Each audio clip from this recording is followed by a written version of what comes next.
In Greenville, South Carolina, you'll discover great places to eat, shop, play, stay, and enjoy. But I want to show you something else that makes Greenville a unique city. Hi, I'm Shelly Benthal, and today we're going on a walking tour of Greenville's art and public places.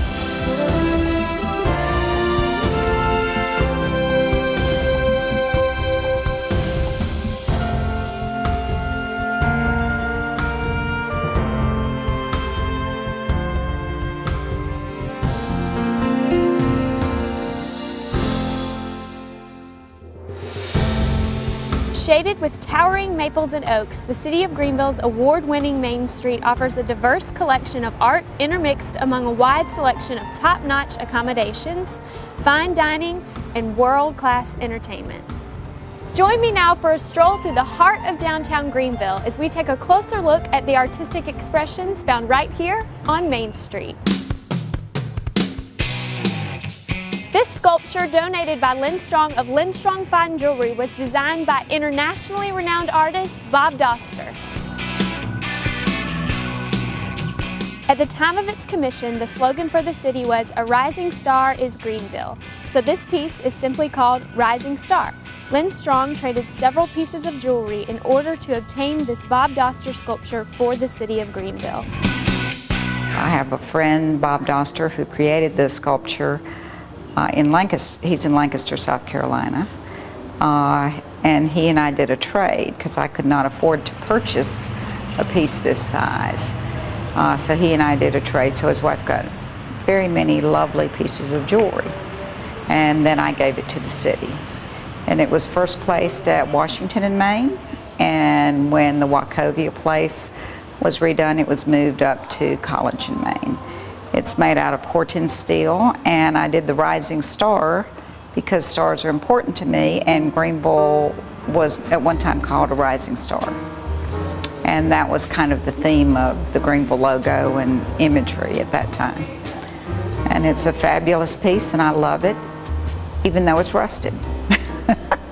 And Corten is supposed to rust, but it does not affect the integrity of the metal. I just strongly believe in art in public and private places. It improves the quality of life, makes people think a little more. I think it brings more people to our area. It makes people feel better. This Corten steel piece is located here on the corner of Main Street and College Street.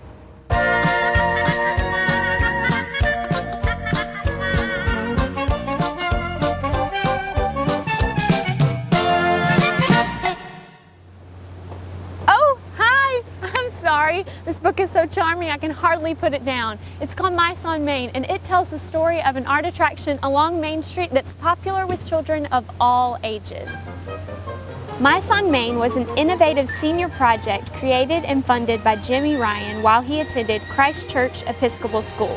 Zan Wells sculpted the 9 mice that can be found along a 5-block stretch of Main Street between the Hyatt Regency and the Westin Poinsett Hotel.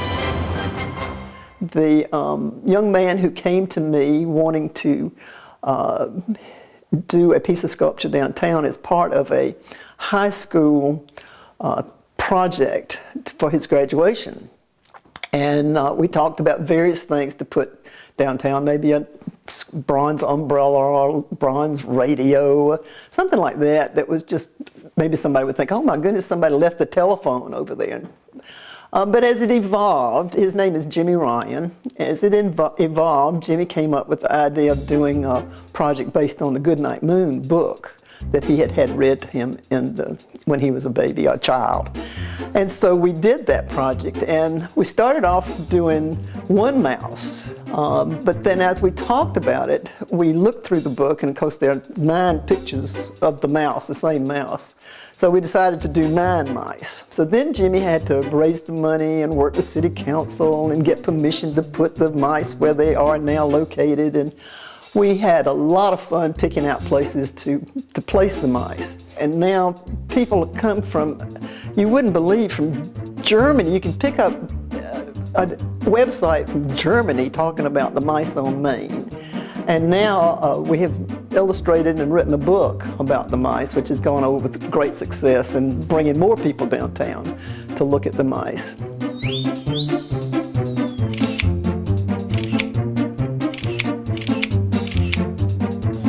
There's a bronze sculpture of the book Goodnight Moon, which served as the original inspiration for Jimmy's project, along with a mouse here on the fountain in front of the Hyatt Regency. You can search for all 9 mice on your own, or you can download a printable version of hints from our website, greenvillesc.gov.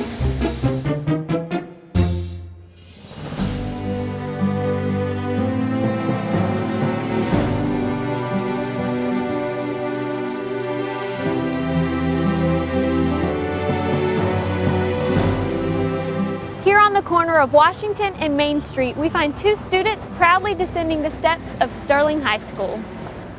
The school, destroyed in a fire in 1967, was Greenville's first black public high school and graduated numerous outstanding leaders.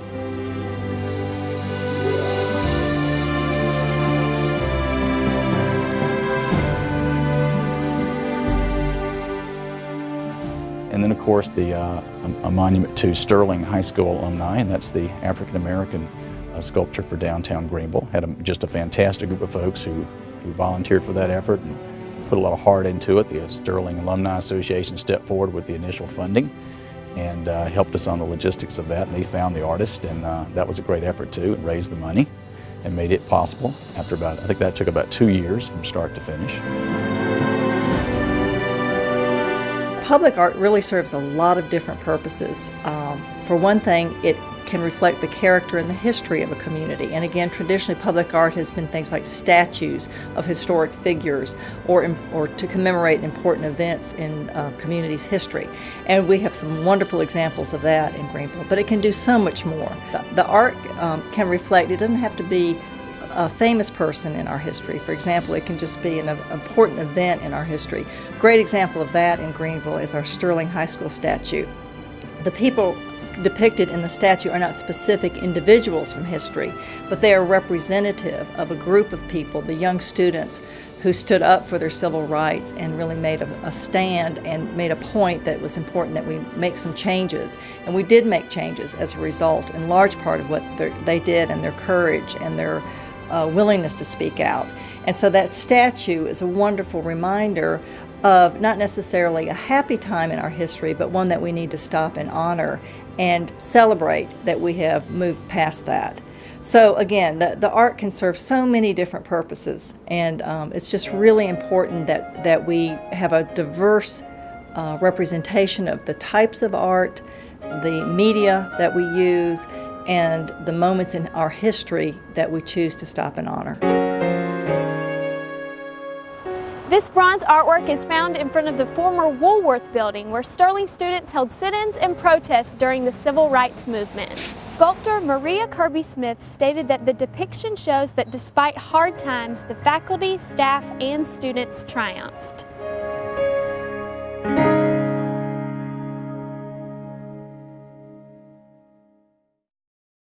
Next up are 2 towering metallic spires tucked in the corner of Poinsett Plaza.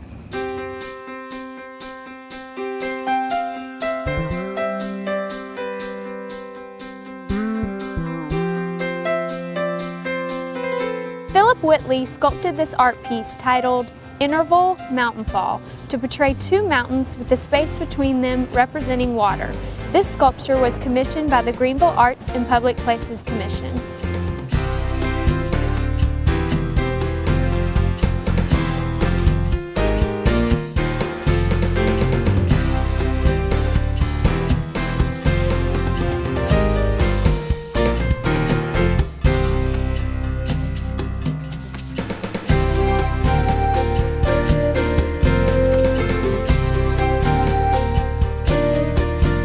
Located at the entrance to Carolina First Bank on South Main Street.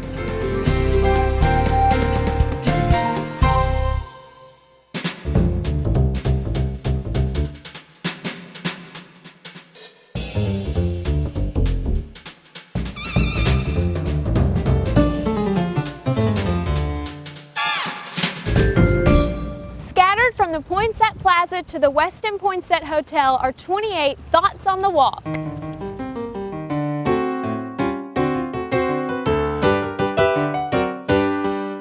Inspired by a similar project in Portland, Oregon, the Greenville Convention and Visitors Bureau partnered with the City of Greenville to create the markers.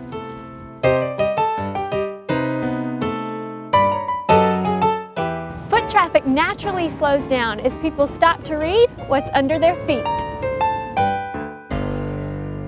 One of the great examples of the variety of public art that we have in Greenville is our quotations and inscriptions in the sidewalk in one piece of Main Street. And even though I'm on Main Street several times every day, it's part of my daily routine, I still almost every time will stop and read at least one of those quotes, and I get something different out of it every time, and it can always just bring something new to my day. So it's not something that you just see one time and move on. The art can be a new and different experience every time you see it.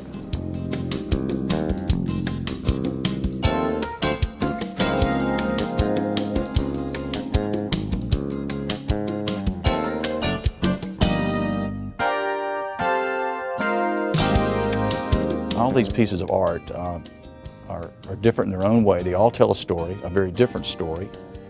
They also use different artists, and so each statue is a different style, a different look.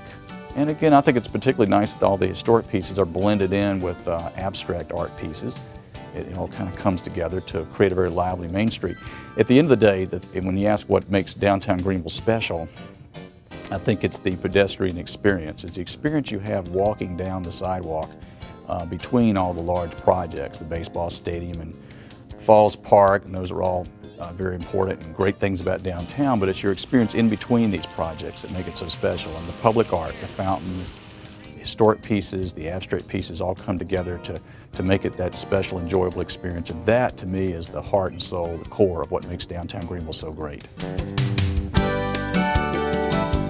Well, I'm Shelley Benthal, and that's all the time we have for now, but join me again soon for another walking tour of downtown Greenville as we take a closer look at Greenville's art in public places. There's a bronze sculpture, This bronze artwork is found in front of the former Woolworth building where Sterling students There's a bronze sculpture of the book Goodnight Moon, which serves as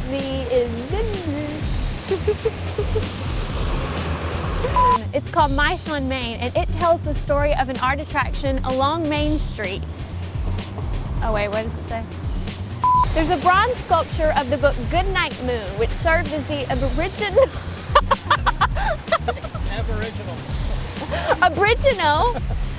the original inspiration. There's a bronze sculpture. I can't talk. Sure.